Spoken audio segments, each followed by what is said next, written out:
Hey, how's it going, everyone? It's Chance, also known as Mr. Paranormal here. I'm also called by a few different things, but, sorry. I just tried to upload a video. It's not working for some reason, so, sorry about the shit graphics. I kinda have to do this on the webcam, so, YouTube offers a webcam, too. Yeah. So sorry about the really bad graphics. I almost don't want to redo this video, but I really need to. Sorry about the cigarette, by the way.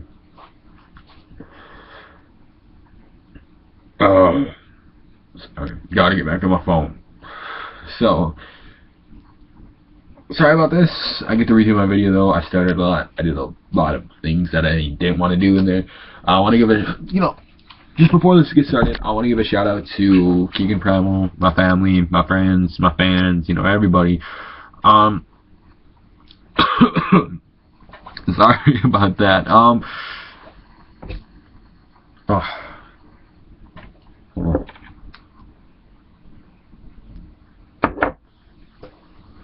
Sorry about that, guys. So we're gonna do a couple. Everybody know. Well, those of you who watch my previous videos know that. Well, I tell ghost stories as a bedtime story. It's my thing. I love to do it.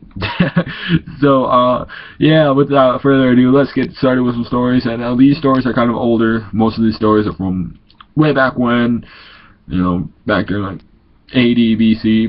Back during like 784 BC.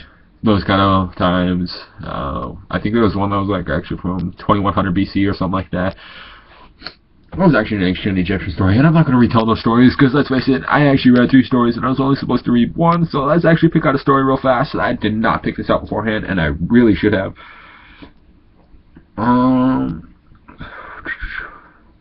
Yes, let's read this one. It's called The Florida Bathhouse. So, and this one actually takes place in... it doesn't say. Or it takes the writer, Blurch, or however the hell you pronounce that. I want to say I'm sorry in advance. I do have dyslexia, so I can't pronounce things correctly. If I don't pronounce things correctly because I'm misreading them, please let me know in the comment section below. As always, subscribe, like this video. So without further ado, let's get to the story. The writer, Blurch, who lived from AD 45 to 120, there's a ghost story that has much sadder ending than the one from Athens, which is read above, which I read before, so let's not read that one again. It actually does say, this one takes place in Greece. It's Charina, Greece, or something like that. I can't pronounce that. There's a boy named Damon who attracted the attention of a Roman military commander who apparently loved him. Love story. Love it already. Sorry about that, just putting up my cigarette real fast. Knowing that he would be killed if he did nothing. Wait, hold on, sorry. Historical records. Can't talk tonight. Historical records suggest Damon refused the commander's advances, enraging him. Knowing that he would be killed if he did nothing, Damon got a group of friends together, ambushed the Roman commander and several other Roman soldiers, killing them. The city council of Charina condemned Damon and his friends to death.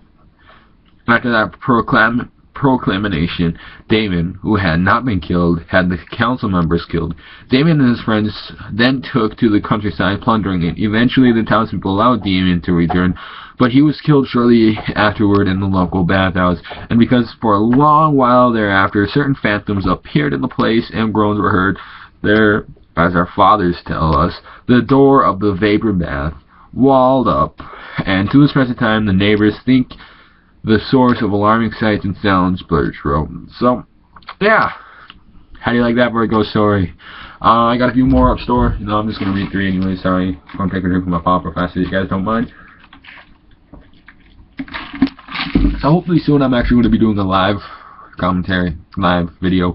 That's going to be soon. I'm going to be uploading some ghost paranormal investigations. So without further ado, let's get to the second story, and this one takes place in London. Yes, London, my favorite place in the world. And my favorite place is right here in Wilson, North Dakota.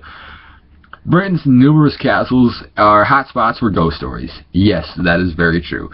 The 900-year-old Tower of London is said to contain numerous ghosts and the Queen's house is considered by tower officials to be one of the most haunted locations. I don't know if they mean by in the world or in there. Oh, sorry. Runny nose, stuffy nose, got a little bit of both. Among the ghosts in the Queen's house is that of Umbrella Stewart, cousin of King James I. Umbrella made this mistake of marrying against the king's wishes and was sent to the tower as punishment. According to the ghost story, she is still serving her time. In another spooky tale, a phantom bear is said to haunt one section of the Tower of London called the Martin Tower. I've actually heard that one before. I don't know if you all have. Sorry. Lost my accent there for a second. I don't know if y'all have, but yeah, I've heard that ghost story. I don't know if y'all have. The guard who saw the Phantom Bear is said to have dropped dead from shock. The Tower of London served as Mangeray, or whatever, however the hell you pronounce that, for part of its history and held a variety of animals, including bears. Interesting. You know, I didn't know that they held animals there. So, this one takes place in the Ojeria Woods in Japan. Actually, it takes place in Mount Fiji. Sorry. Mount Fiji in Japan, or Fuji, or however the hell you pronounce that. I'm sorry, I cannot read tonight. The corpses of a dozen suicide victims have been found over the past 2 decades, and the forest has become a popular place for troubled Japanese citizens, not civilians, misread that, to end their lives. Today there are signs in the forest urging people not to end their lives and asking them to seek help. Given the number of suicides that have occurred in the forest, ghost stories abound, including several alleged encounters with the apparitions of those who have died there, which can be seen on YouTube. Look that shit up. I've seen that before, and I hope y'all look that up, because this is one of the more interesting, that was one of the more interesting stories. I'll actually try and go more into detail about that later on in this video.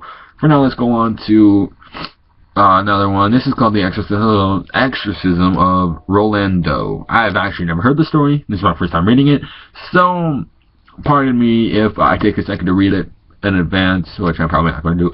In 1949, a boy from Cottage City... Sorry, can't talk tonight for some reason. Probably because it's 2:15 in the morning and I just got off of work. I just got off of work, my shift at work. I work 3 to 11, but I had to put in overtime today because I work in a kitchen.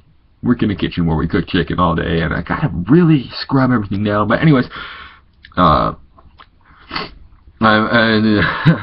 1949, a boy from Cottage City, Maryland, who was referred to as Rolando, not his real name, underwent an exorcism performed by a group of Roman Catholic priests. Well, anyways, that's the story so far. That's what the account suggests. There are conflicting reports as to Roland's alleged powers, since stories claim that Roland had supernatural strength, could speak in ancient languages that the boy had no knowledge of, and could apparently move or levitate the mattress he was lying on. Since 1949, investigators have called into question many of these claims, providing evidence to suggest that Roland was a psychologically troubled boy who hated to attend school, and that his abilities were far from supernatural. In any event, the exorcism took place. These events inspired the 1907 novel called The Exorcist by William Peter Blatty, I believe, which in turn inspired the famous 1973 movie. Yeah! Good movie, great book. Now, this is not really a ghost story. This is ghost picture. I want to see if any of y'all, and I will tell you in our next video if you guys were correct or not, but I want to know how many of y'all actually know the name of this picture. And there's a story to go along with it, and I will probably read it after I show you the picture. Let's see, get that into focus. Can any of y'all tell me that picture? The name of that picture? It's the most famous picture taken in paranormal history. I'll give you a little bit of a hint when I read the story. So let me go ahead, skim over this, make sure I'm not going to give away. Alright. In 1936, a photographer taking pictures of the 300-year-old Raynham Hall in Norfolk, UK, captured, sorry, I don't know if I'm pronouncing that right, I'm sorry, I cannot read today, captured an image of an apparition floating down the stairs. It is one of the most famous ghost photos ever taken, although some experts believe it was caused by double exposure. So again, in the comments, kind of, tell me, do you guys think it was real, faked, purposely faked, or accidentally faked, let me know.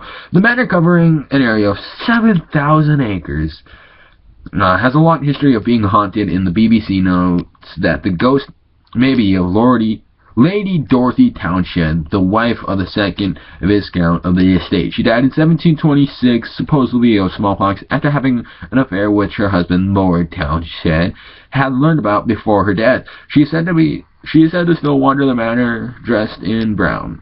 And that was actually a pretty big hint, that last part. There's that.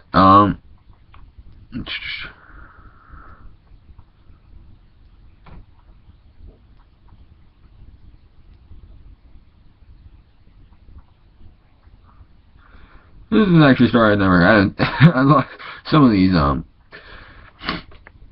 alright, so those are all the stories for now. I hope y'all liked them. I hope y'all enjoyed them. So far, this has only been a 10-minute video, and I try to make all my videos around 20 minutes long. So, I think I'm going to actually end this video here. I'm going to do another video probably tomorrow, because I have the day off tomorrow, so I'll probably do one pretty early. I'll probably upload it around 5 o'clock, so look for it. I hope y'all have a great morning. Peace. Before this, I don't know if I gave a shout out to people. I want to give a shout out to Keegan Bramwell, my family, my friends, all my fans, all my subscribers. If I have everybody who watches this video, and so on and so on. I got a lot of people, and I don't have time.